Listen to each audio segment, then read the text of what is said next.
Unscripted, unfiltered, unafraid. Welcome to the Macworld podcast. My name is Michael Simon, and today I'm joined by a different Jason, a special guest, longtime writer, editor, podcaster, former Macworld editor-in-chief, Jason Snell. Hi, it's good to be sitting in the Jason chair. And, of course, our producer, Roman Loyola. Ahoy there. This is episode number 977, and we are recording this on April 1st, which is, if you haven't read any news stories for the past 2 weeks, Apple's 50th anniversary birthday, whatever it's called. But 50 years ago today, Apple was birthed into existence. So we're excited to have Jason join us today, who's been covering Apple, I don't think quite as long as 50 years, but no, I did the math. I think I've been covering Apple for 2/3 of its existence. All right. That's impressive. So I have a bunch of questions for you, if you don't mind. And, there's no one better to talk to who has a history, at least that I know of, than you. You have a ton of stories. You've been to a ton of events. You've covered a ton of products. And I can't wait to pick your brain. So we're going to have a pretty long main segment. If we have time, we're going to do a what we're watching segment because I want to talk to Jason also about baseball. And I know our listeners hate when I talk about baseball, but this will be Apple related. So we'll see if we have time. And then we'll close with our comment corner. Speaking of comments, you can contact us through Blue Sky, Facebook, Threads, search for Macworld, look for the Blue Mouse logo, send an email to podcast@macworld.com, comment under a story, comment under a video, comment under a post, just somehow get us a message, and we'll talk about our favorite ones on a future show. Okay, Roman, we're going to start with Apple history because it's a history show. But wait, before we do that, Jason, I just want to quickly talk. You were on Jeopardy recently. Yeah, I was. And so you're actually the third Macworld, I think at least the third former Macworld employee to be on Jeopardy. Glenn Fleischman and Dan Morin. Yeah, that's true. That's true. I was number 3. They did one thing different than me, which is they won and I did not. Wow. I got beat by a guy who has since established that he is in the top 20 and rising best Jeopardy players ever. He's still on the show. Yeah, he's still rolling. He's still going as we record this. Yeah. But you were close to beating him. We had a good game. If you look at the numbers, if you look at the metrics, I buzzed in the most percentage-wise successfully of any of the players. I think we had one of the best games against him in the 13 or 14 games he's played. But yeah, he's really good and knows everything. So that was a tough one. I got a lot of advice from people who basically said, number one piece of advice is don't go up against a super champion. And you don't get to control that. And turns out I did. We didn't know it quite yet. He set a bunch of records in the morning before we taped my episode. Okay. And that was the moment where everybody was like, oh no. Yeah. Everybody knew that this guy was going to roll and he has continued to roll. Was your game that day, was that the beginning of his run? Yeah. So they tape a week at a time. Yeah. 3 in the morning, 2 in the afternoon with 2 different audiences. They had 3 different tape days that week because they were behind. Sometimes they only do 2 tape days, but they were behind schedule because they were taping other stuff. So the day before I was there, Jamie Ding, this great champion, he was there all day. He got called to play in the last game of the day on the Friday. He won it. Okay. Had to come back the next morning, and we meet him, and we're like, oh, he's just a 1-game champion. There isn't somebody here who's a 20-game champion. This is going to be okay. And then in game 2, he set a couple of all-time Jeopardy records, all-time Jeopardy records. And that was when everybody else in the green room is just like, oh, no. And, and then he proceeded to beat all of us. So you get to watch him play. Yeah. Yeah, you're watching Jeopardy so the person on a you're TV. going to play, you watch first. I didn't realize. You watching him just destroy. The first 2 games were really ugly. And everybody else was like, oh, what are we doing here? And they have alternates. I had a moment of is somebody here going to just get sick and leave? But we all stuck it out. We stuck it out and he defeated all of us in turn. So I feel good. I feel good because to get beat by a guy like that, I have no regrets. It's that guy was so good. I feel like I played pretty well and it just didn't matter. And he knows so much. There's a moment where he started answering. I thought I had a gauge on what his knowledge base is because everybody's got holes in their knowledge. Yeah. And then I was like, he's a lawyer. He's a bureaucrat. He was answering questions. I was like, yeah, okay, I see what he knows. And then there was this obscure fairy tales category that he ran. And I thought, oh no, he actually knows everything. And he has proven over the last 3 weeks that he does know everything. Yeah. So going into Final Jeopardy, you were within shouting distance. Like I had 10,000. Yeah. Yeah. The way it works, you have to make a bet, and I had that moment where I realized if I bet nothing, because so you have horror categories that come up, just like the categories that I always joked before. It's like the things that you never ever want to pick, and you never want to see them if you're on Jeopardy. And for me, one of them is classical music. I just don't know anything about classical. I read books about it in studying for this, and the Final Jeopardy category comes up, and it's composers, and my wife says that she saw me laughing when it came up, because I'm like, it's literally the worst. But in that moment, I had to bet in case I got it right and the other two players got it wrong, I would have won. And in fact, if you look at the bets from that episode, I would have won by $1 if Jamie got it wrong and I got it right. And Jordan, my other player, also got it wrong. The problem is Jamie got it right. We didn't get it right because we don't know anything, neither of us, about classical music. So it didn't matter. But it means I finished third, because I decided rather than trying to guarantee that I finish second, I wanted to try to win. I would never forgive myself if I didn't try to win. So I tried to win. Right. On composers. Well, I haven't watched Jeopardy in years, but it was a good episode. It was I fun. actually knew some of the categories. It was a good smattering of stuff. Yeah. It was there were a bunch, they call triple stumpers, which is when nobody answers and it just beeps. Really? There were a lot of those. It was a tough board for that.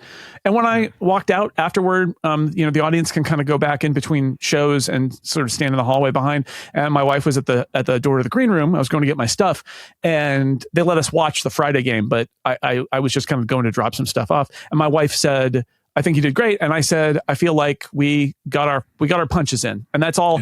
Again, like, I was worried that I was going to say a lot of stupid stuff on Jeopardy and make really dumb mistakes and all of that. And I got 15 right and 1 wrong, as it turns out. And the 1 wrong was really like by 2 letters. I feel pretty good that I did not come up with something incredibly stupid on Jeopardy that I'm going to regret for the rest of my life. So I'm okay. The one you got wrong is related tangentially to Apple. Yeah, well, I mean, I got the Segway personal transporter wrong, which Steve Jobs famously said was going to change the world, because I called it the personal transport, and that was me being a little too, like, I don't know, British or something. I don't know. I don't know what I was thinking, but I literally, it's that thing where I just didn't say the because I thought, well, I said transport, maybe that's enough, and it was not enough. But oh well. Do they kind of like instill in you like, it's really important that you get every syllable, every answer has to be exact? Yeah, I think everybody knows that who watches Jeopardy. They know what the rules are, and if you get it even a little wrong or insert the wrong vowel in the wrong place so that it can't be plausibly pronounced that way, they will just knock you off, and they're sticklers about that. And if there's a question, they'll stop the show and check it out and then restart the show. They will do that, but yeah, it's a real machine. I mean, we just all got fed in there, and then we left. and it'd probably feel different if you had like cycling through different champions, but we just had Jamie beat us, 2 at a time. So that's just how that went. Roman, I'm sorry, we're taking too long on this, but just real quick, how long is the whole process to like apply, get tested, and then go on the show? So the beauty of it now, and this didn't used to be like this, but they have embraced the internet. So there's a test you can take anytime on their website. And if you score highly enough on it, you get put in a pot basically. And I don't know quite whether you were randomly selected or what, but like I did that, and 2 weeks later I got a call that said, we would like you to take the test again on Zoom, and it's proctored basically to make sure you didn't cheat when you took the test. Sure. And they watch you take the test. It's silent. You're just sitting there taking the test. And then 2 weeks after that, I got a call that said, we would like you to be on a Zoom call where we're going to play a couple of practice games with like 6 other people. And this was essentially the audition where they see you, they hear you, they understand something about your demeanor, they ask you some like chatty questions, and they watch you play the game. And I think what happens then is your Zoom file gets put in a database somewhere with a lot of demographic information. And then you're in the casting process, and that can take as little as 6 months and as long as I haven't met anybody who was in that process longer than me. I was in that process for 2.5 years before they called me. I had entirely given up that Jeopardy was ever going to call me. And then 2.5 years later, after my Zoom audition, they called me. It's usually more like 6 months to a year and a half. Okay. Well, they were waiting for a master champion to show up. They're like, who can we get to lose to Jamie? These people. Well, that's cool. All right, I'm going to segue because your you have a little interview segment with Ken Jennings, and you talked about the iPhone launch during that bit. Yeah, they ask you for a bunch of different things that you might chat about, and then they pick 5, and then before the show you do a little chat with the producer, and they ask you to kind of like go through a couple of the stories, and then they circle one and say that sounds like that's the one, and that's the one they circled for me. And I linked on 6 Colors to the Macworld story that's still up about it, which is basically me saying, yeah, I touched it, which for 6 months nobody got to touch the iPhone after that week, where a few people in the press did. And my memory of it, as I told Ken, is, you know, you're in a briefing, you're a product briefing, right? So like there are Apple people there. I think Joswiak was there. I think Natalie Karras was there. Like, not like, I don't know if Phil Schiller was there. He might've been. Like, it was serious. It was not even like the B team. It was like it wasn't Jobs, right? But it was a good smattering of Apple execs. And this is the iPhone. You have questions, they have answers, you want to ask them questions, but they also hand you a freaking iPhone and say, here it is. And I'm holding it in my hand. I remember it was warm. I remember seeing how high resolution that screen was, even though it's higher now. It was so much higher resolution than like a Mac screen was, right? Or an iPod screen. It was bright and colorful and high resolution and warm. And I started swiping, and it's like moving with my finger, and I'm tapping. I remember I tapped the Notes app, and it brought a screenshot up that was a mock-up of what the Notes app was supposed to look like, because it wasn't done. It was made. They hadn't written that app yet, right? Which was a good note. But like, I'm supposed to do that and ask probing questions and write down their answers all at once. Just brutal. So I think I did a bad job asking them questions, but I did focus on having that iPhone experience, because I knew nobody was going to touch this thing again for 6 months. And that personal, I mean, this is the same reason we go, Michael, you and I were just at the Apple event in New York, right? The Apple experience. And like, there is value in getting your hands on products, especially for that period of time when nobody in the public has seen them, because you can explain to them with your personal experience, like what you saw. And so in that moment, I knew I had to do that. But like I told Ken Jennings, the result is also that like, I'm trying to like ask questions, but it's like, like I can't form sentences. I don't know what I asked. I don't know what they said, because I was so just kind of overwhelmed by the tactile feel of that first iPhone. Yeah. Was that your favorite keynote? Roman just wrote a story that went up this morning about his 2 favorite keynotes. One was the when Steve Jobs came back with and introduced, but Bill Gates was part of that, and the Microsoft investment, and just like the turning of like you could feel the company turning. And of course the iPhone event, which everyone is just like, he was a rock star that day. What's your favorite Apple keynote that you've been to? It's hard not to pick the iPhone, because it was kind of a magical moment. There have been some others. There was a WWDC where they introduced like a whole new language, Swift, that the developers around me were just floored. It was kind of fun to see that in the audience. And that original iPod, which we were talking about before we got started, the original iPod event, which was a town hall. It's a super tiny room. There were a bunch of people from Macworld there, including Roman's wife, and I was there. And not 6 months. This was actually one of my Jeopardy anecdotes. Was not 6 months goes by that somebody doesn't say, "Is that you in the video at the launch of the iPod?" Because I'm on screen a lot in that as an audience. There are lots of audience reaction shots, and I guess I was right in the center. So the answer is yes, it is me. But that was an amazing event, because a bunch of us there had iTunes and had ripped a bunch of CDs to our Macs. And so we got it. Like, we were all like, oh, I can put my whole music collection on this thing. And Jobs is trying to explain it to people and how you can rip music. And they gave us iPods with a bunch of, like, a taped together bunch of CDs that they had ripped on it to make clear that it wasn't piracy. And like, that was a pretty good event, really close up, kind of world changing. And also when you think about the fact that it was right after 9/11, so the vibes were really weird. There were a bunch of people who weren't like a month and a half. Yeah, there were a bunch of East Coasters who just didn't come out for it. It's probably why there were 6 people from Macworld there, is because there was just nobody else there. But it was that was kind of magical too, especially since that. Again, we walked away. Maybe the only time this has happened. Everybody who was there walked away with an iPod, and it didn't come out for another like month and a half. But we had beta iPods that they just gave to everybody there.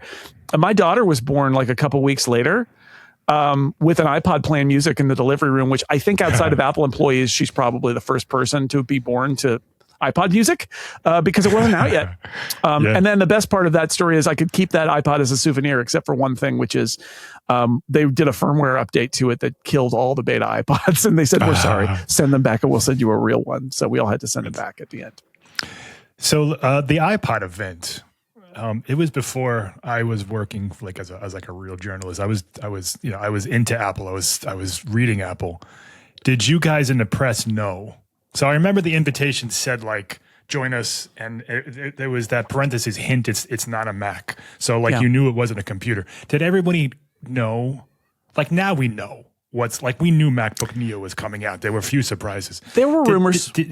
There were like did you like? But did the like, sorry, so maybe you knew there was an MP3 player. Yeah. But like, were you like, when you saw the iPod, were you like blown away? No, that was it. It was the details. Is like, we knew there was a rumor that Apple was building a music player. But, you know, when you see a rumor like that without details, what you end up thinking is like the context of the other products that are out there, right? So it was like, we were all thinking, is it going to be like a Rio, which was this very small thing that had a compact flash card in it that like, I had one, you could fit like a CD on it, which was sort of stupid, but it was cool. You could choose different tracks, but only really about a CD's worth. And then there was like the Nomad jukebox and stuff like that, which were these kind of large blobs with a big spinning hard drive in it and a battery, and they didn't last very long. And so you think about it in terms of those products, and Steve Jobs absolutely knew it. Of course. And so his presentation is sort of like, these are not what we're doing. We found this, you know, space in the middle. And as the story goes now, because they've told the story, like literally John Rubinstein and Jeff Williams were like doing a kind of goodwill tour of Japan, and they got to Toshiba, I think. And a Toshiba executive literally brought out what became the iPod hard drive. And I was like, we made this tiny hard drive and we have no idea what to do with it. And they, as the story goes, they basically said, we'll take all of them, because they immediately were like, I know what I can build with this product. Let's do it. Because they had obviously been thinking about a music player, but didn't think that flash memory was going to be practical. It was too expensive, and they didn't like the size of like the Nomad. And then they saw that drive and they're like, oh yeah, we got it. And they bought like all of them that Toshiba could make, which meant that nobody could match the iPod for a long time because they couldn't get the drive. Right. Yeah. By the time even like the Zune came out, like the iPod was off and running. Like they had no chance. Yeah. And in David Pogue's book, speaking of people who used to work for Macworld, David Pogue wrote for Macworld for years and years and years before he went to the New York Times. He talks about how he talked to a bunch of the people involved with the creation of the iPod, and how every Christmas after that, so 2002, they waited for Sony to release an iPod killing Walkman. They didn't. 2003, they waited for it. They didn't. When Sony finally came out with a digital music player, it didn't play MP3s. It was like only the weird Sony DRM format their at own, all. right, their own, and they couldn't believe it because they were waiting to get squashed by Sony, which is funny to think about Apple people being afraid of a competitor like that. But they felt like Sony could absolutely put them to shame, and they just never did it. And so they felt like they escaped. They had enough momentum even to deal with the fact that like the first iPod didn't work with PCs. Right. They dodged a lot of bullets with that iPod. Yeah, I mean, back in 2001, Apple was not even a music adjacent company. No, so for them to enter this world and to convince millions of people that they knew what they were doing, that the sound quality was good, that the experience was good, it was an uphill battle, and it was $400. Yeah, so, it was expensive, and the piracy concern was real, right? At that time, people who didn't live through it might not remember, but like, digital music was synonymous with piracy, right? It was Napster. Absolutely. It was basically like a Napster device. This is a piracy device, and all the record companies were really mad, and the iTunes Music Store didn't exist. That came after the iPod got a little more successful. So the only way, that's why they taped together a cube of CDs in the box when they gave us the iPod, because the iPod came preloaded with music. They gave us the CDs and they said, this is why it's legal. You rip your own CDs and put it on the iPod. And they had to explain all of that. So that was a real part of the story too, is just like, not only why is Apple doing this, but like everybody else was like, is this a piracy device? We don't get it. Like, why? How would you do this? And they had to step you through this whole idea of ripping your CDs and then transferring it using iTunes to the iPod. Yeah, rip, mix, burn. That whole campaign that was around that time. But that's more technical, right? You got to take your CDs, put them in the CD drive of your computer, press the button, bring them in, then send them back out to your iPod. Like, there are a lot of steps there, which is why they tried so hard to get the iTunes store going, because that was a lot easier. If I had all the time back that I spent ripping CDs, I'd be like 5 years younger. Yeah. Yeah. All right. So iPod 2001, iPhone 2007. What was the first? All right, wait. Before I ask that, were you an Apple user before you were an Apple journalist? Oh yeah. I had an Apple II. I have friends with an Apple II. I had an Apple II in high school and my first couple of years of college. So like I went to college with an Apple IIe and a, Epson RX80 dot matrix printer for my papers and stuff. And then only, gradually, that's where I discovered the Mac, working at my college newspaper my sophomore year. And that's where I ended up becoming a Mac user is that they had switched over to an all Mac shop. And so and nobody knew how to use that stuff. And I picked it up really fast.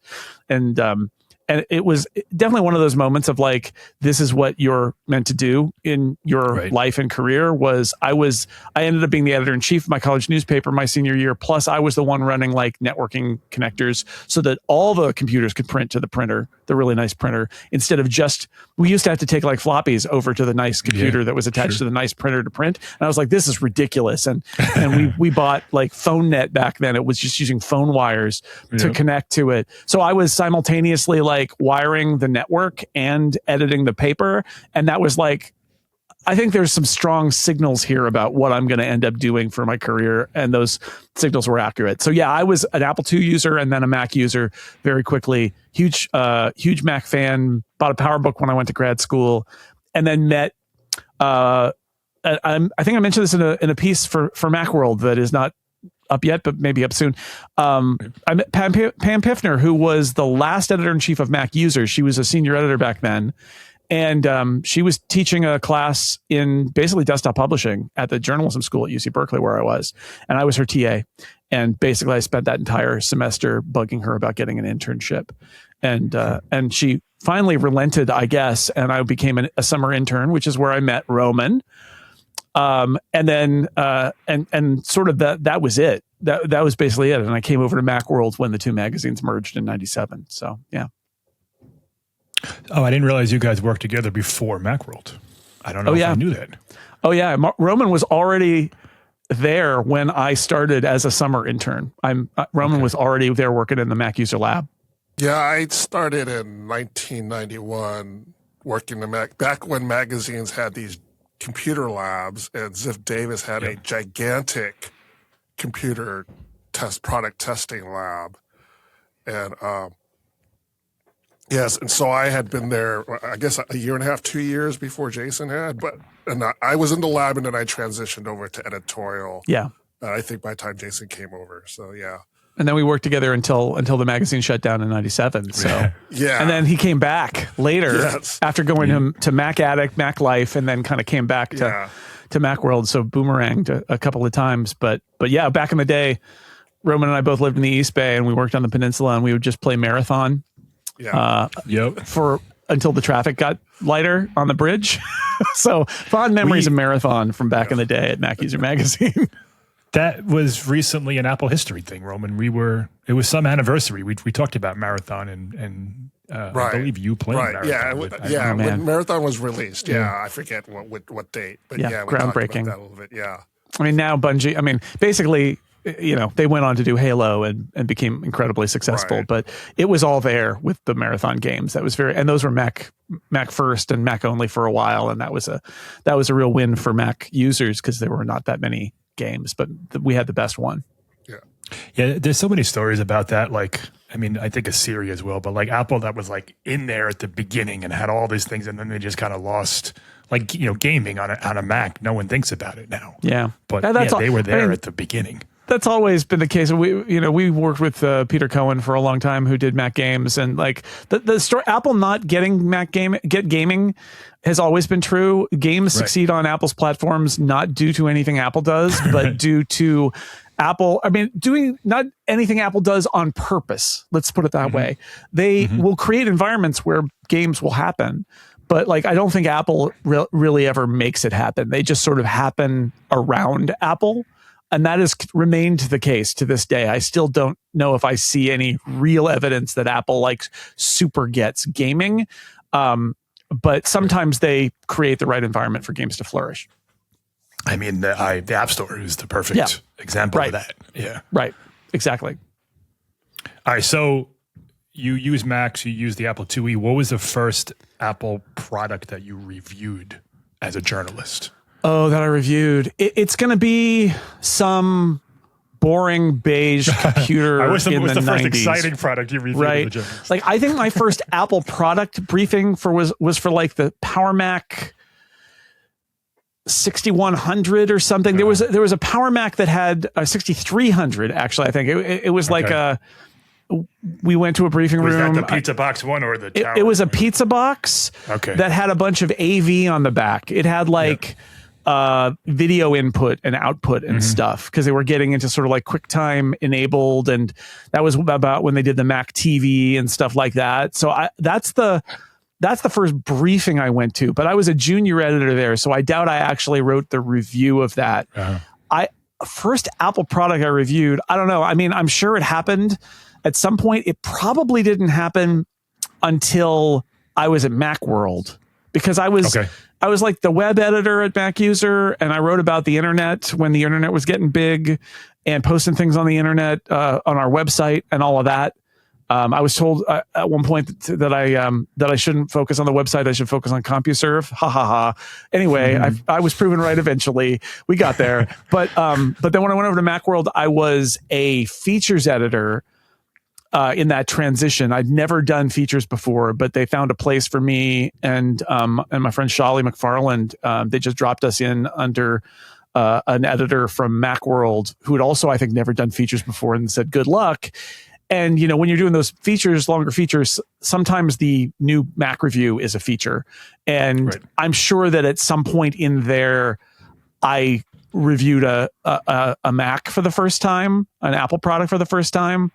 But I honestly have no memory of it. My big memory of that period is that was right. Well, like the iMac came out. And so we were doing a lot of stuff about the iMac and USB, which nobody had USB devices. It was brand new. So there was a lot of that stuff. So I'm sure somewhere in there, it's probably like an iMac is what I reviewed first. It's like not the first one, but like some secondary one where the editor-in-chief didn't want to write it. So he said, who else will write it? And I was like, I'll do it, because I did start writing some features as a features editor. And that's sort of how I fell into it. And yeah, so that was probably it. But I don't even know. I do remember my first cover story. I wrote a review of all the web browsers back in the day for MacUser. That was my first cover story ever. And that was Internet Explorer for Mac and Netscape. Yeah, and the big shocking revelation that Internet Explorer for Mac was actually better than Netscape, which it was. And I ended up bundling it with the Mac. Yeah. But I had to recommend a Microsoft product, and that was a little sacrilegious. I mean, you could argue that Internet Explorer saved Apple from bankruptcy. I mean, it helped, but it also, I mean, I just wrote about this in one of all of these Apple 50 pieces that I've written. I think that on 6 Colors I wrote about this, that like, also though, when the internet started to rise, Steve Jobs realized that everybody was comparing the Mac to Windows PCs based on their browsing efficiency, and IE on the Mac was slow, and so it made the Mac look bad, and that's why we have Safari. It's like literally, he's like, why are we being judged based on Microsoft's bad software? And I bet he didn't say bad. I bet he used nastier words than that. And that, I mean, that's literally why Safari exists, is because Apple decided that was one of those things they had to do themselves. Yeah. Roman, do you remember your first Apple review or cover story or feature or whatever you want to talk about? I don't think I wrote an Apple review until I got to Mac Addict. But I was involved in the testing of the new Power PC Macs. Right. So the whole lab, like, we used to have beats, and one of my beats was printers, and I did some other stuff. But then when PowerPC was coming out, they said the whole lab was being devoted to testing.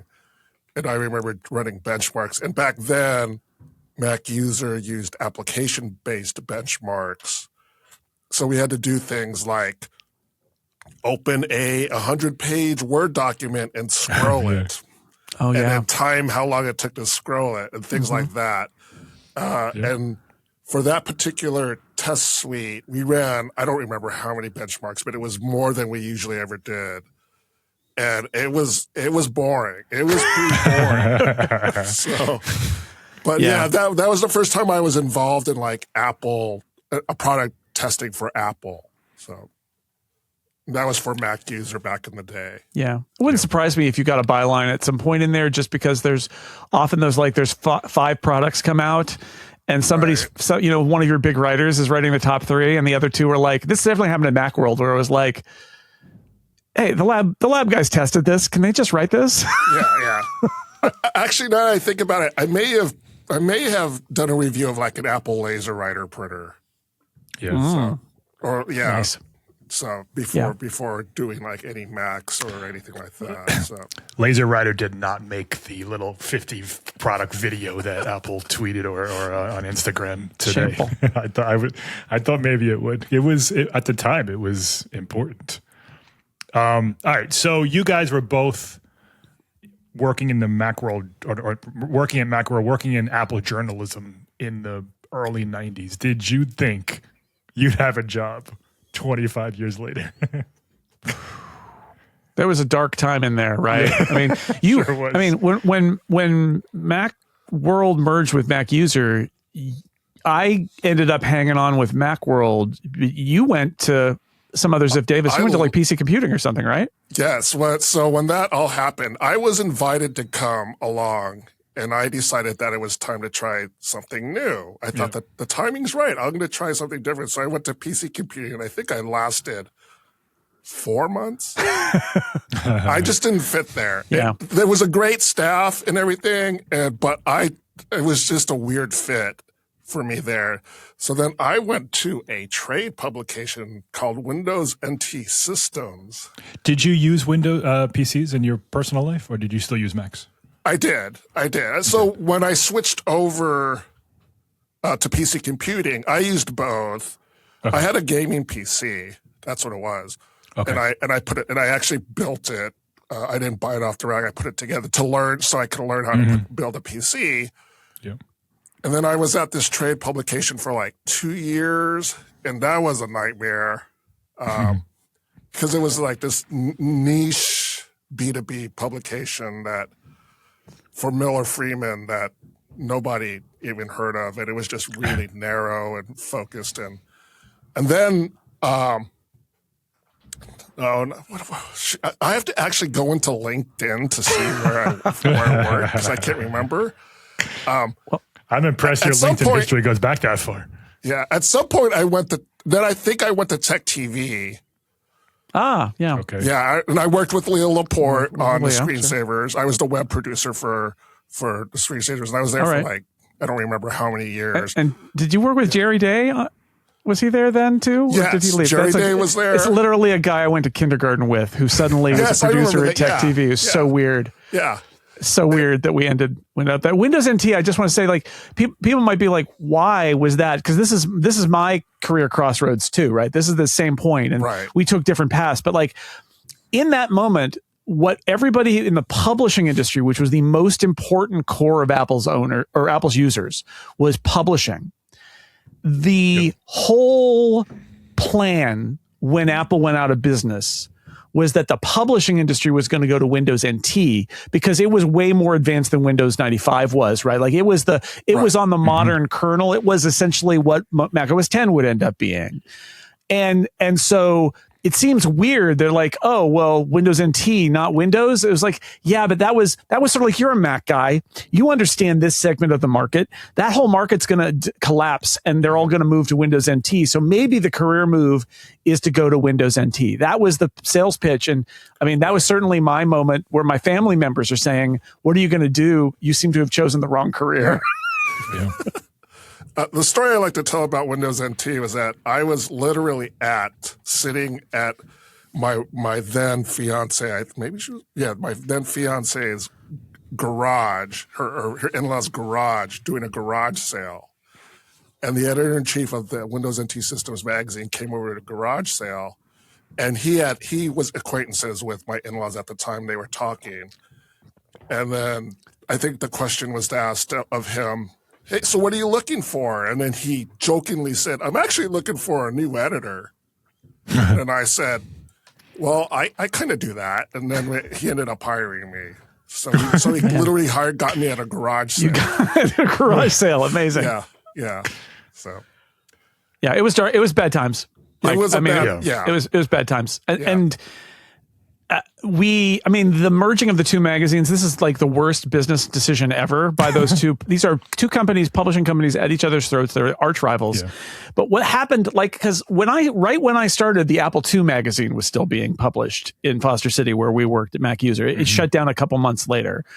And what happened with the Apple II magazine is there used to be two, A+ and Insider, and they got merged together because that platform was going to die. And so they were all like kind of like pooling their resources to extract the final amount of money out of it before shutting it down. Well, so Ziff Davis and IDG decided that Apple had no future. And so they were just going to push Macworld and MacUser together in order to reduce their losses. And that was like literally 2 weeks before Steve Jobs got that investment from Bill Gates on stage and all of that. Yeah. But those were really bad times. By the way, Roman, you made the right decision not to go over to Macworld because that was the most difficult 3 months of my career, because merging, you would think two magazine staffs. It's very funny that I am now thought of as the Macworld guy because I was a MacUser guy coming into Macworld. Two magazine staffs in San Francisco doing literally the same job on the same topic every month could not have been more different culturally. And it was brutal. And a year later, most of the people from Macworld had left and a lot of the people from MacUser had left too, because it was just awful. Like personality clashes, power struggles. It was terrible. So I don't recommend it. But then there was a day where I got a phone call that said, oh my God, they just introduced the iMac. Everybody get back to the office and we're going to figure out how we'll cover it. And that was like literally the start of the ride where things started getting interesting again. So you weren't at the iMac event? I wish I could remember why, but Apple in those days kept calling these media events that we would go to and they would announce nothing. They'd be like, hey, quick, I believe, I'm not 100% sure on this. I believe the event that we had gone to before that was like, hey, isn't QuickTime great? We're like, what is this? Why did we come here for this? Isn't QuickTime great? Sure. Okay. Why are we here? And so when they said, we've got an event for you at the Flint Center, you should come all the way down to Cupertino for this event. Literally the only person from Macworld who went was Andy Gore, the editor-in-chief, and he did it as a courtesy. And then they unveiled the iMac. Interesting. And he literally called back to the office and he was like, all hands on deck. I'll be back in 2 hours. Get everybody in. And I was working at home that day. That was my work from home day. And I was like, guess I'm driving into San Francisco right now. And because they were like the boy who cried wolf before that. It was so badly managed. But in that moment, we got a clear signal like Steve's back and this is what it's going to be like. So working within Macworld, just in the journalism world, like you could feel that this was a turning point for Apple. It wasn't just another computer. It was so different than what. Also, as a journalist, the fact that it was so new, it looked different. I mean, we could put it on our cover. We put it on our cover like every month, right? Like it was. It was. How could you not? People were talking about it. And in terms of the coverage, like one of the things I'm so grateful about is that Steve looked at the Mac's legacy peripheral stuff and just said, get all of this out of here. So by doing USB on the iMac, that gave us so much material because like literally in the summer before the iMac shipped, we had feature stories about all these companies that were either shipping USB devices that were meant for PCs that they suddenly snapped plastic parts on to say, oh no, it's for the iMac, and stuff that was legitimately pre-announced but wasn't shipping yet, and we'd never seen it. But it like gave us something to write about. I think the content was really moribund at that point. Like it was Apple circling the drain, and the iMac was that first sign that things were going to be interesting and that there were going to be things for us to write about. And, and at that point, it's like then the blue and white G3, which for a magazine, you're talking about like, how do I use a SCSI drive with this thing? Or how do I add a card into the blue and white G3 I guess it had a 180B port on it. Like, but it became a conversation for a while. It was about like transitioning to the Steve Jobs era of like, how do I get my old Mac that's beige into this new world? And then eventually we got to OS 10 a few years later. But like, yeah, I don't know if we knew that it would succeed, but I think we had things to write about, which was a sign it would succeed. But succeed or fail, like things were happening. And when you're doing a magazine, it's really hard to fill all those pages if nothing is happening. Right. Also, they sold a bunch of ads to all those companies with the translucent blue plastic stuff, which which actually, for lots of legal reasons, mean we had to do even more editorial content, which was good for us because we had more to say and more room to say it in. So yeah, I don't know if I believed Steve was going to turn it around right away, but once we saw that iMac, there was a sense that they were going to, at the very least, they were going to go down swinging. And I think it didn't take very long for us to realize that iMac was going to be a hit. Right.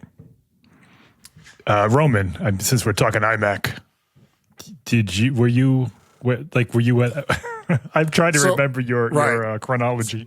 So according to LinkedIn, check LinkedIn. I was, yes. But I actually remember this because I was at Tech TV at the time and on the screensavers. And so the iMac came out. And so Tech TV loved it because here's this different looking computer that looked different, from all the beige boxes that they had. It looked great on television. Steve Jobs was great on television.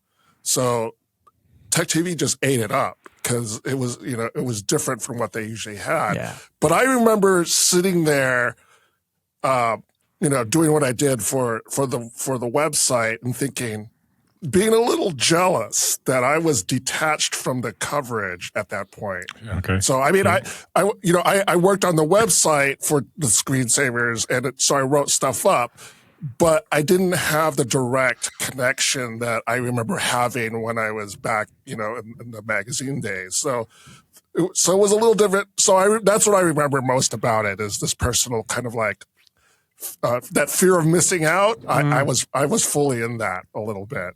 So, when we like looking back on Steve Jobs now, like from my vantage point, like it's like, how did Apple ever let him leave? But he was obviously a very different person back in 1985. There's a book coming out in May called Steve Jobs in Exile that will detail all of the reasons why Steve Jobs would because Next was so badly mismanaged by him, and like he had to fail hard and learn a lot of hard lessons in order to come back. Because the Steve at Apple, when he left, like he didn't, like the Mac didn't succeed at Apple until they got rid of Steve. Right. Because Steve wouldn't do the Mac 2 really saved Apple's bacon because it was a corporate machine that you could put slots, you put cards in and stuff.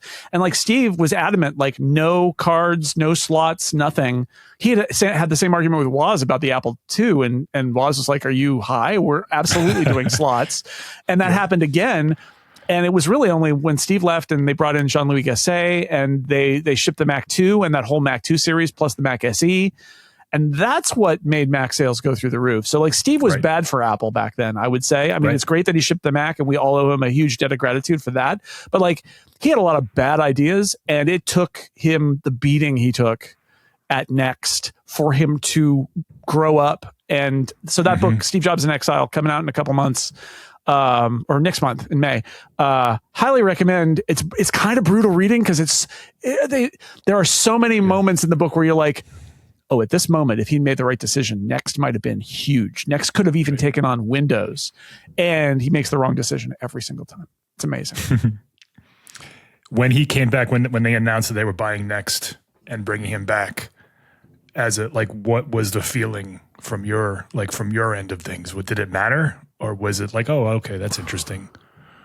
Because now there was it's like, well, that was the greatest nostalgia. move ever. He was like a character from a TV show, almost. It's like, oh yeah, this guy, I remember this. He's famous from the Mac, right? But like he had been out of it for so long. My overriding memory of that was more that in 96, right? So he came back. They signed the deal in late December 96, and he appeared on stage at Macworld Expo in early 97, January 97. Yep. In 96, you got to keep in mind what the Mac world was like then. The classic Mac OS was so hacked together. It crashed all the time. Mac OS 8. Yeah. I remember working at MacUser the last year we were there, Roman. In that era, I remember rebooting my machine after hard crashes like 4 times a day, at least. Like it was so buggy. There was no protected memory. There was no real multitasking. It was so clear. And I've written this in stories like 10 times now. I keep using it. It's like Apple knew it had to do something, right? That is the word. They knew. But the problem is everything they tried failed. They tried Copeland. They had Taligent, which they spun off, but it was the Pink project. They were trying to make a next generation operating system while also doing Mac OS, and they just completely botched it. And that's why they were in, I think, such dire straits, is that meanwhile, Microsoft executed on Windows 95. And although there were lots of issues with Windows 95, it was good enough for most people. And meanwhile, Apple had this kind of heap of an old operating system, like a previous generation operating system that they were keeping alive, but it was really falling apart. So for me, the big memory of that deal and Steve coming back was not Steve. Steve was interesting because he was like obviously charismatic. He had a plan. He knew how great Next Step was going to be. For me, the whole thing of them choosing between B, which we also really liked, and Next Step was, oh, thank God, Apple finally has a solution to this problem, because I think it had become clear that Apple couldn't save itself. And so the question was just going to be, is it going to be BOS, which was super snazzy, but what I've heard since then is that under the hood, it was lacking like a bunch of stuff that just was not there because they prioritized certain features. And then Next Step, which was basically feature complete, and Steve Jobs, big surprise, did a great sales job. And they were like, we'll buy this instead of B. And Jean-Louis Gasset overestimated his worth and demanded an amount of money for B that was completely unreasonable. And he might have sold it. If they had sold it for less, they might have bought it, but he demanded a lot of money. But like, so for me, that's the moment. It's like, oh, thank God they have a strategy for the future of Mac OS, because it was so clear. We were in the end times for like 2 years. We knew we were in the end times, and they did Copeland and they announced it and they showed it at WWDC and it never shipped. And they're like, forget it. We're going to ship a different Mac OS 8 that's really just like a couple new features. You're like, what are you even doing? So that was the sign that they were circling the drain. So that was the biggest sign to me that there was a heartbeat, is that they actually had something that as Steve stood on stage, he was like, we can fix this. Next Step is awesome. It's going to be the great foundation for Mac OS. And, there was a huge amount of work and many years before they got there, but it was the sign of life for them. Yeah, it didn't ship until 01. So it was 2001. Yeah. Oh yeah. I mean, that gets erased by history a lot, that they had like 4 years to ship OS 10. They did not ship it and solve it. I mean, iMac gave them the lifeline. iMac sales running Mac OS 8 and OS 9 gave them the lifeline to get to the point where they could ship Mac OS 10. Yeah. Yeah. We give credit to the iMac, the iPod, the iPhone, but OS 10 is just as important as all those products for bringing Apple to where it is now. Yeah. I was on some podcast. I don't even remember now. Apple 50. I've been on so many podcasts, but like, I feel like Avi Tavanian, who is the software chief at Next and came over to Apple and became the software chief, does not get enough credit for saving Apple, because if you think about the scope of the work he had to do, so he invented the Mach microkernel, which is at the core of every Apple OS to this day. He had Next Step, but they had to bring Next Step to Apple. He brought his engineers with them, but he also had to work with Apple engineers. And I just said earlier about how tough it was to bring MacUser and Macworld together. I can only imagine that new management from Next coming in and telling all these Apple engineers, hey, you completely failed. So they had to bring in us, but now you need to work with us, because the job they had to do is take this other operating system and somehow, so that Apple didn't lose every single customer it had, make it work with and look like the Mac. And that meant they needed those Apple engineers and the Next engineers to execute. And OS 10, the Rhapsody server in 2000 was weird, and OS 10 10.0 was not really production ready. I would argue 10.1 was where it was like plausibly you could use it, and that was 2002. It took them a long time, and fortunately they had the iMac and then the iPod to kind of like keep them alive. But when they got it there, like literally it is the foundation for every platform to this day that Apple has. And so it is a huge accomplishment, even though it took them 5 or 6 years. I remember 10.0, like it didn't have a DVD drive. Like it was really not ready for public use. Well, it was a beta in the true sense. Because one of the things I did at Macworld is like I edited, Stefan Samoji wrote the first 10.0 feature story, and then I wrote all the rest of them after that. I edited Stefan's. So I had my hands on like every Macworld feature story about new Mac OS 10 for like 10 years.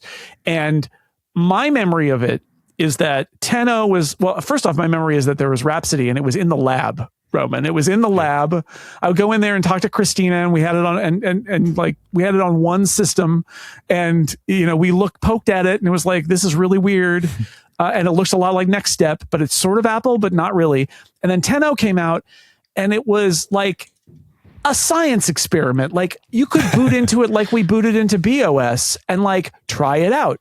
But I do remember with 10.1, I could stay booted into 10.1 all the time, and it worked. It was really slow, but that was, for me, that was the threshold, is like, it's actually a thing you could use instead of just being a science experiment. And then for those first early years of OS 10, it was all about like, it's faster because it was so slow. And they got there, but it was a brutal like 4 or 5 years where you were using this old outmoded Mac OS on this amazing like iMac and waiting for the OS 10 shoe to drop, which it finally did in 2002, I would say 2003. And you had to pay for it. It was like $130 back then. Yeah, they weren't free. They charged for software back then. Yeah, it was weird. Right, Roman, weird time. We're reaching like an hour, but just a couple more questions. All right, Jason, you've been through a couple of CEO changes. Is Tim Cook really on the verge, do you think, of retiring within, like, we'll say 12 to 15 months? I think so. Yeah, I think so. I'd be a little surprised if he was still CEO at the end of this year, but I would be shocked if he was still CEO at the end of next year. Yeah. I don't think he's leaving Apple, right? My scenario, and a lot of other people share this scenario, is that he's going to get another title. I think he's going to be chairman of the board. I think that he's going to take on, Steve Jobs' cancer precluded Tim from having a proper handoff of the job of CEO. He got to be interim for a bunch on emergencies, and then they executed the plan to make Steve the chairman of the board, and then Steve died like 2 months later. So if there's anybody at Apple who understands the value of a good adult planned CEO transition, it's Tim Cook. Tim doesn't want to let whoever the replacement is, if it's John Turnus or somebody else, have to learn without support. So I think Tim will provide that support in some role, probably chairman of the board. They could do something else, but he's already on the board. Make him the executive chairman. They kick the can down the road for the current chairman, but he can retire at any point, and Tim could take that job over. So I think that will happen, and I think it's really healthy that it happened. Not that Tim Cook hasn't presided over an amazing era of growth for Apple, but like been great. They've been so successful for so long that there's been no turnover and really not a lot of change in approach, because, forgive me for carting this out again, but it's the classic John Madden, the football coach line, which is winning is the best deodorant. When you're making huge profits and your stock is up and everybody loves you, it is very hard to convince anybody to change anything, even if there are things that you're doing that kind of stink, because why would we change a thing? We are doing so great. And so you've got executives who've been there for 15 years, 20 years doing this stuff. And why change? And I think that's unhealthy after a while, just because it's so static. And the fact we're starting to see change in Apple's upper echelon of executives. And I'm not saying that like Tim Cook is doing a bad job. I'm saying at some point, a new person is going to bring fresh eyes and is going to have the opportunity to make changes. And I think that it will be good for Apple. I also think, I never believed that it was bad that an operations guy was the CEO after Steve Jobs, because nobody was going to be Steve Jobs.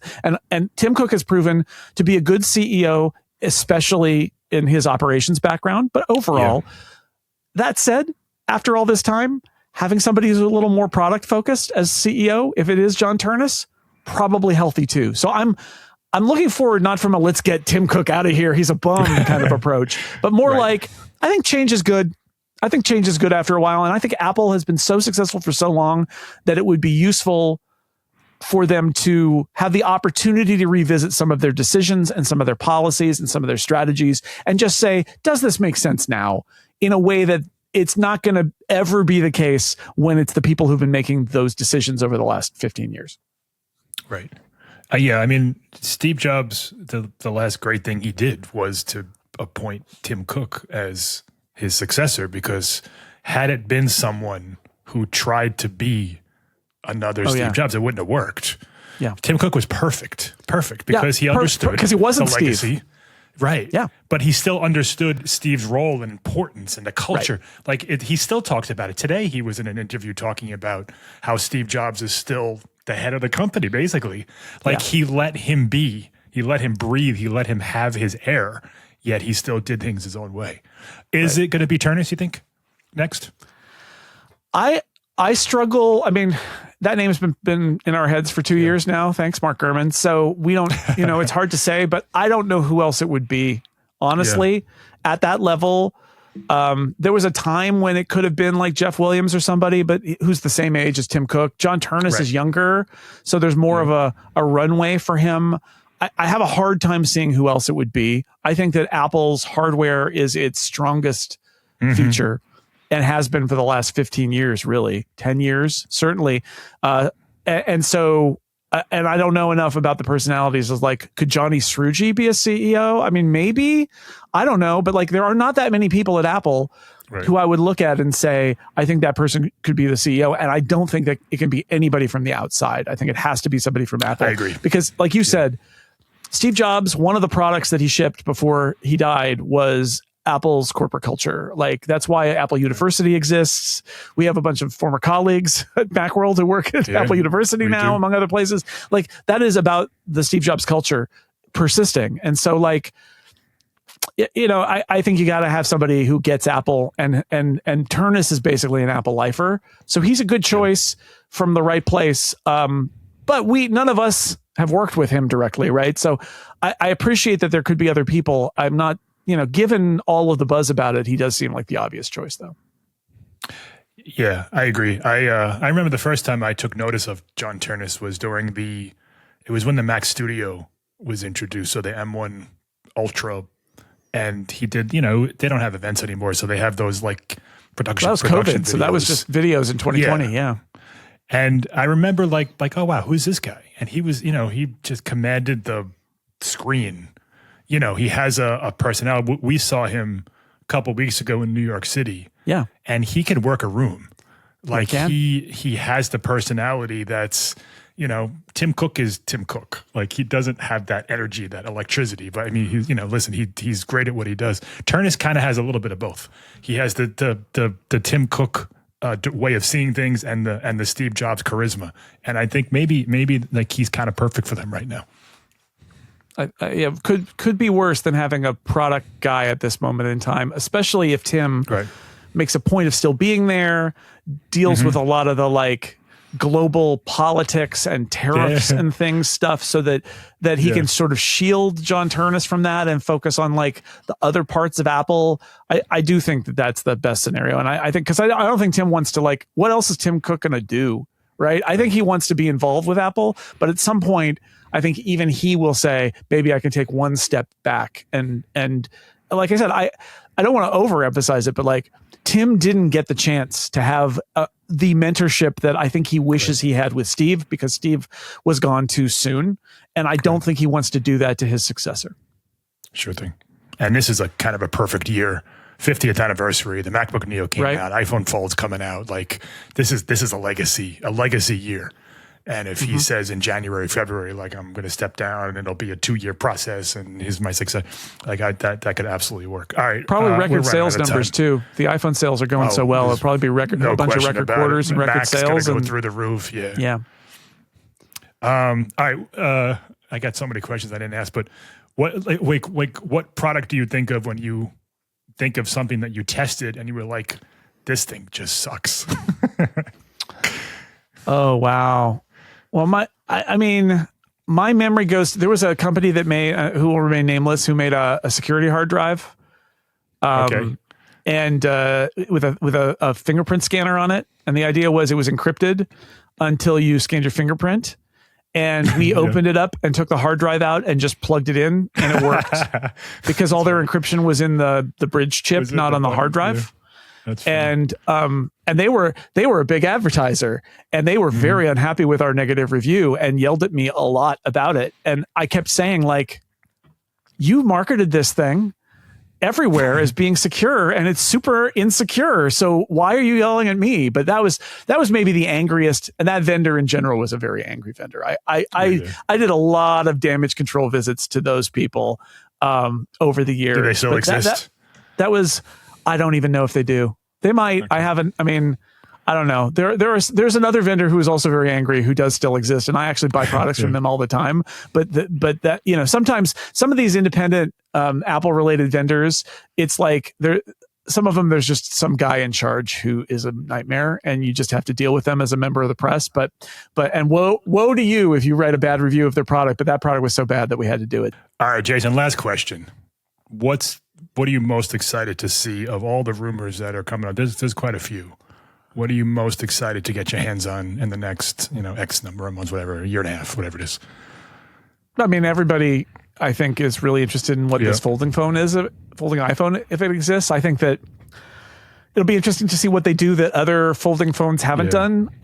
There's a question of like, why now? Why is now the time for them to do that? So what have they done in terms of the software?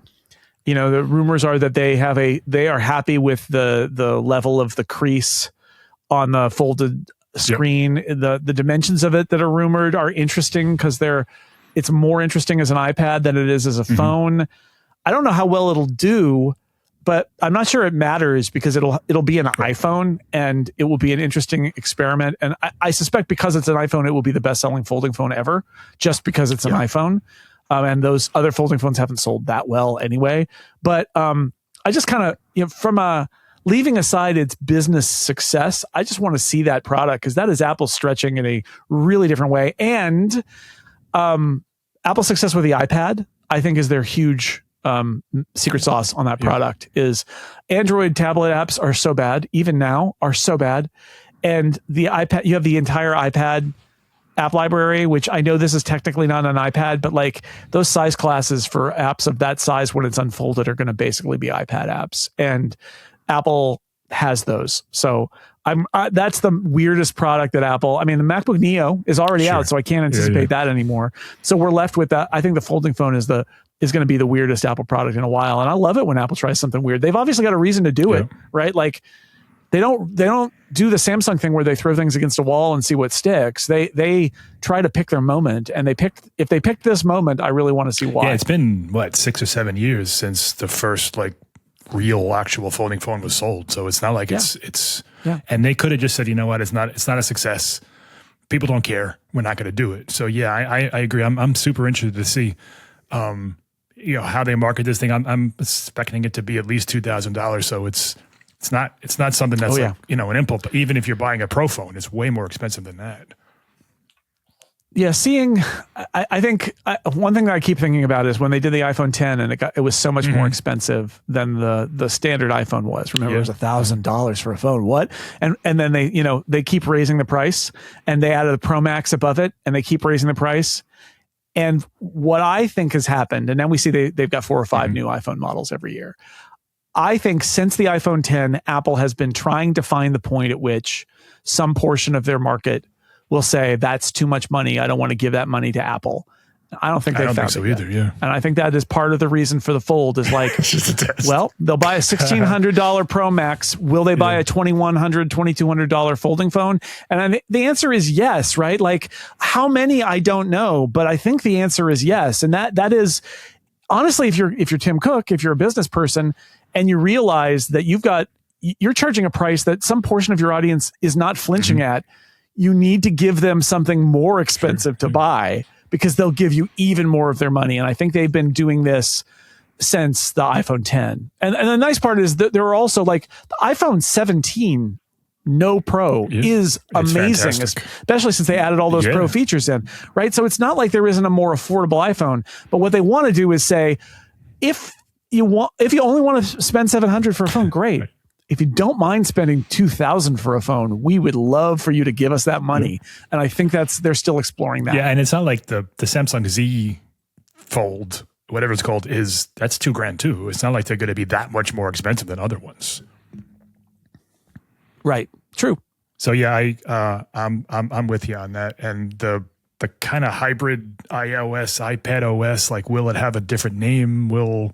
Like they homogenized all these OSs now finally with 27.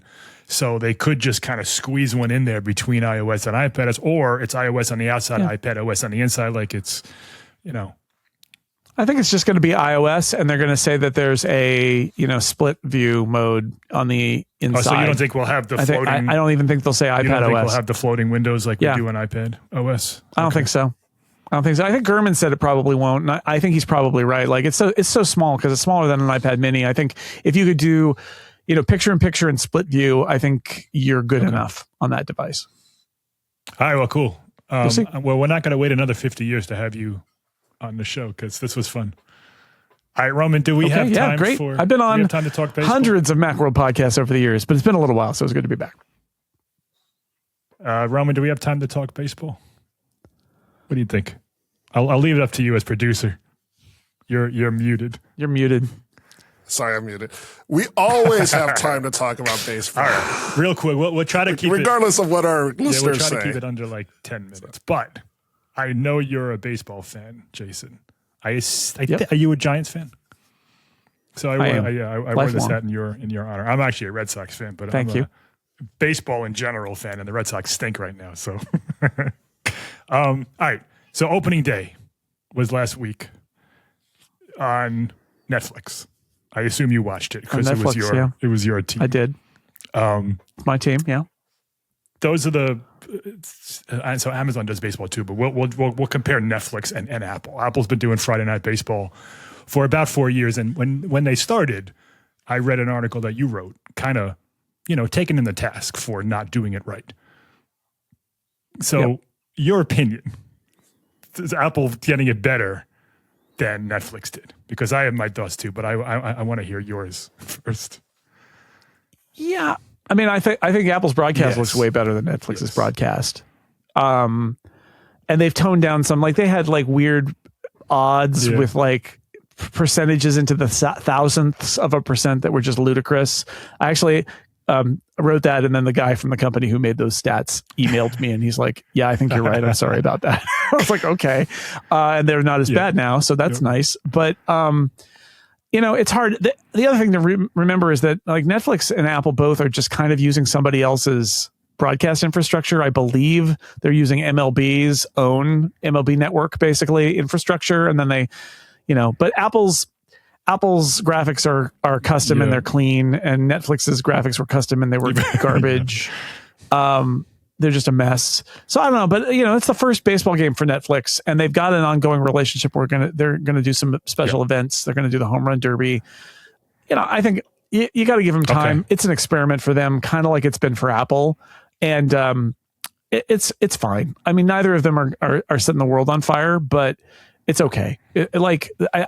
I want to give Netflix some credit that they'll figure it out, because Apple has figured it out. But Apple's secret sauce is Apple has tried really hard to do HDR and not compress the video, and so it looks good. Like even if it's the same trucks that MLB Network is is using the Apple broadcast. There's something about it. It just looks good. Yeah, even when they do like Apple will cut to an iPhone, like it'll say shot on iPhone, and those look better than like other broadcasts. Yeah. I have MLB League Pass. Yeah, because they're not compressing it. It's got a better bit rate. It's got HDR. I heard that their truck is 4K now for the first time this year. So like it's I think it's fine. My biggest question is nobody who's a fan of a baseball team, and you know this because there's a story about the Yankees being like this too, your arch enemies, but like finding these games when there are a bunch of national exclusives is the brutal part. Whereas like this is on Apple, it's not on your local. This is on Netflix, it's not on your local. That is very frustrating. This is on Peacock, it's not on your local.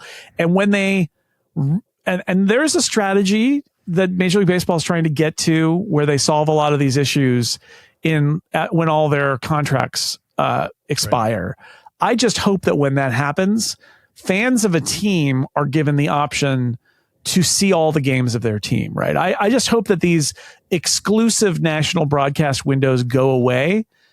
And this is a question, is like if you're Peacock or Apple or whatever, do you want to pay for something where all the Red Sox fans or all the Giants fans are just watching their local stream instead?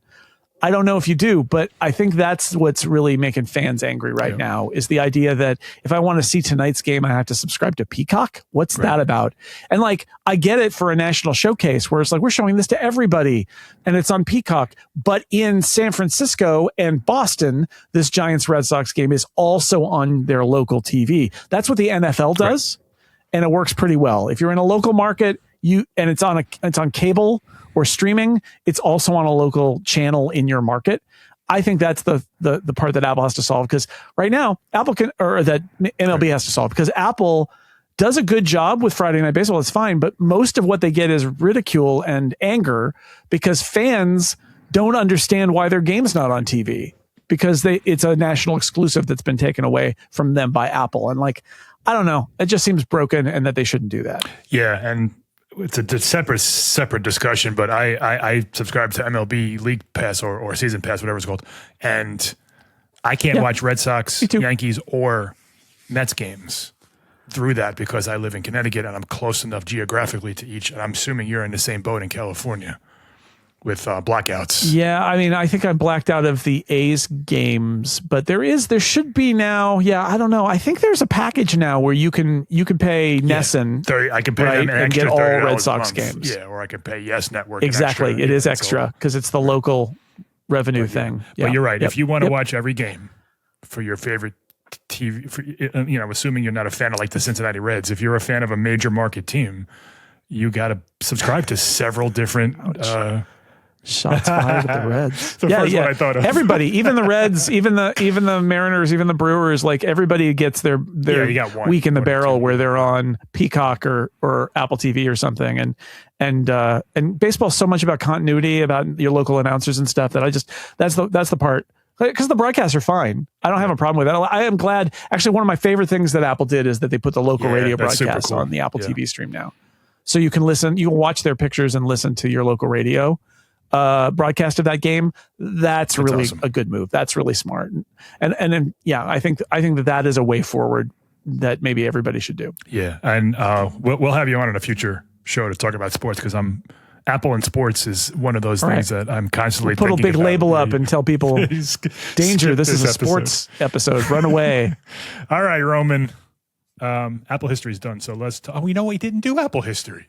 We were supposed to start the show with you talking about... All we did was Apple history. All we talked about was Apple history. But we actually said we were going to talk about April 1st versus January of next year and your corporation versus the founding, but we forgot all about it.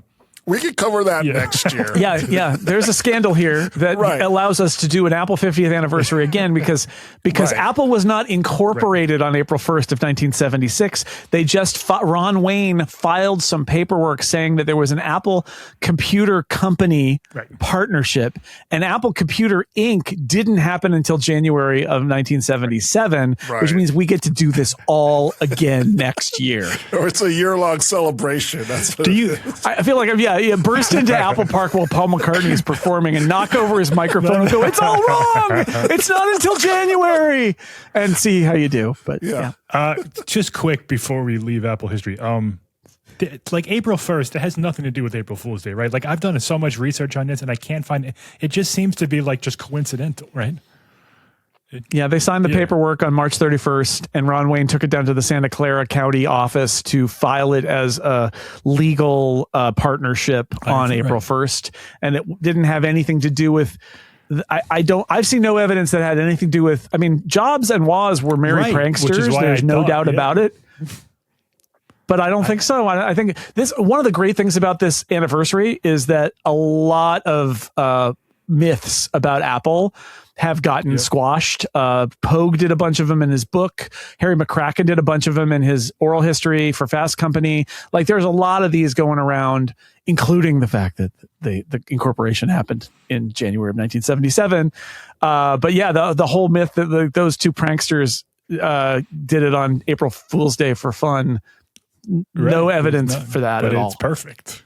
It's just that Ron Wayne went down there, and then 11 days later he went down there again and said, "Take my name off of this thing," which is amazing. Amazing, amazing. That's why he still claims that he hasn't cashed any of those checks and he still owns 10% of Apple.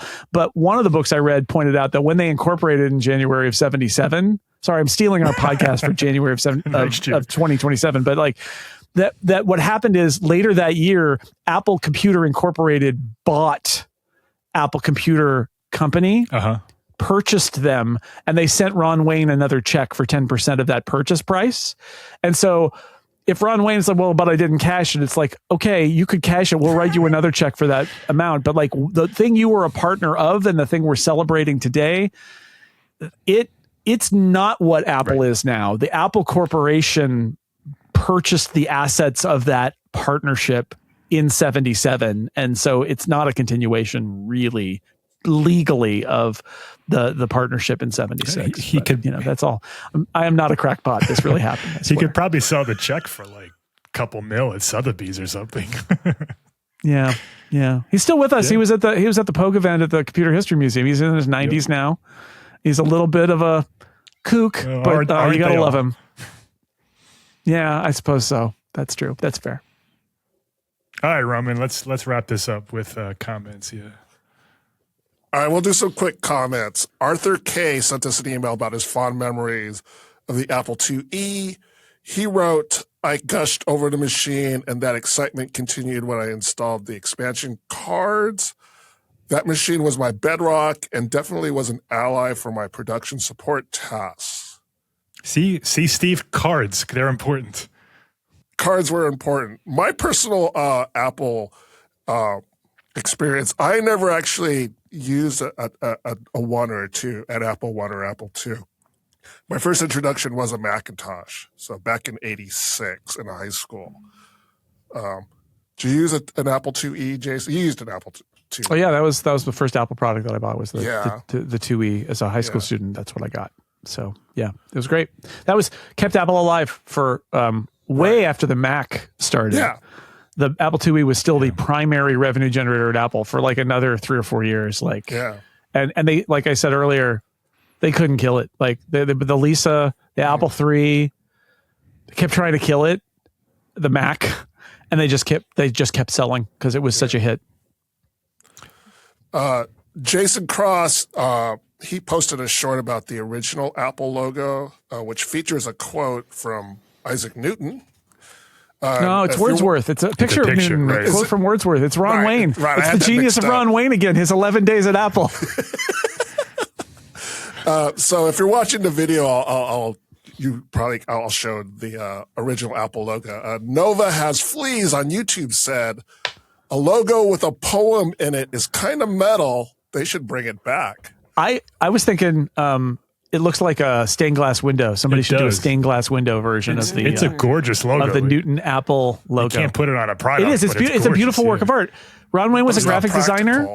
He and it is beautiful. It's a terrible logo, but it is actually kind of a beautiful piece of art. Yeah. And finally, Varun on TikTok said, "Man, I remember when we used to look forward to the Macworld Expo. Time just flies on by." Yeah, it does. So, yeah, it does. Apple realized at some point it could just make its own events whenever it wanted. Exactly. That's the truth. Yeah. The first expo I ever went to was New York. I saw the 17-inch iMac G4 on display or whatever. I wasn't a journalist at the time. I was a kid, but that was the first one at the Javits Center. 2003, something like that. The Sunflower Mac. Yeah, the Sunflower, but the second version with the larger screen or whatever. Yeah. That's why we don't have those anymore, by the way, is that they kept making larger screens and the little arm couldn't hold up. That still, weight. So they're like, okay, that still forget stands this. as like my holy grail Mac. Like that thing was just amazing. It's an all-timer. Yeah. Best design Mac, Absolutely. I think. Yeah. It was very cool. All right. And that does it for Comic Corner. And that does it for this episode of the Macworld Podcast, episode number 977. I see I wrote Jason Cross in here. Thank you, Jason Snell. Seriously, thank you so much. Jason, acknowledge you. Oh, I wanted to ask you. You're not related to Blake Snell by some distant thing, right? I'm not at all. I'm related to basically no Snells that anybody's ever heard of. When I told my wife you were on the show, she's like, "Oh, is he like Blake Snell's nephew or something?" Like, I don't. However, think so. as a lifelong Giants fan, the 1 year that he pitched for the Giants, everybody in my family bought Giant stuff because it's personalized for just no extra. It's just personalized. So I've got a lot of Blake Snell gear that's just my gear now. Now he's on the hated Dodgers, so you can. Yes, he is. It's unfortunate with that memorabilia. And thank you, Roman, for corralling this very long. It's not that long. It's about as long as it used to be. No, it's not that But long. We've gone actually longer. But So. flies by. Jason, thank you again. Yeah. This was a lot of fun. You can subscribe to the Macworld anytime podcast in the podcast app on Spotify, YouTube at the Macworld podcast channel, or through any other podcast app. Actually, Jason, you have a podcast app. You want to plug it? Do you? Yeah. People should check out Upgrade, which is at relay.fm. That's my weekly tech podcast that I do with Mike Hurley. And then there are a bunch of pop culture podcasts at theincomparable.com. And you can read my stuff at sixcolors.com. That's where you can find me. And at Macworld every other week, more or less. Yeah, Jason is a podcast aficionado and an expert and makes us look silly. So go listen to his stuff. So many podcasts. Comments or questions, you can contact us through Blue Sky, Facebook, Threads, search for Macworld, look for the Blue Mouse logo. Look for a video, comment under that. Look for a post, comment under that. Send us an email to podcast@macworld.com. Send an email to Roman or Jason or me, or just get in touch with us, and we will collect all those and talk about them on a future show. And you can join us in the next episode of the Macworld Podcast, which won't be anything about Apple's 50th anniversary. I don't know what we're going to talk about. Roman, do we have any ideas next week? I don't think so. We'll see. We'll figure something out. Oh, well, I thought of something that we didn't. I think that happened between last episode and this episode. It was a major thing that we didn't talk about the Mac Pro. Oh, you're right. Because that happened between last episode and this episode. All right, that's good. We could probably talk about that. Yeah, let's do that. And then we could also finally get to Jason Cross's display reviews, which are somewhat related. That we've kicked down the road. So join us in the next episode as we talk about the Mac Pro and everything else. I screwed it up again, Rob. And talk about, well, you know what? Just, that's it. We're done. See you next week. You're not. Well, that's the thing, Mike. You're not allowed now. Our listeners expect you to mess up the closing. So you're not allowed to get it correct now. We will see you next week. Thanks again, Jason. This was a lot of fun.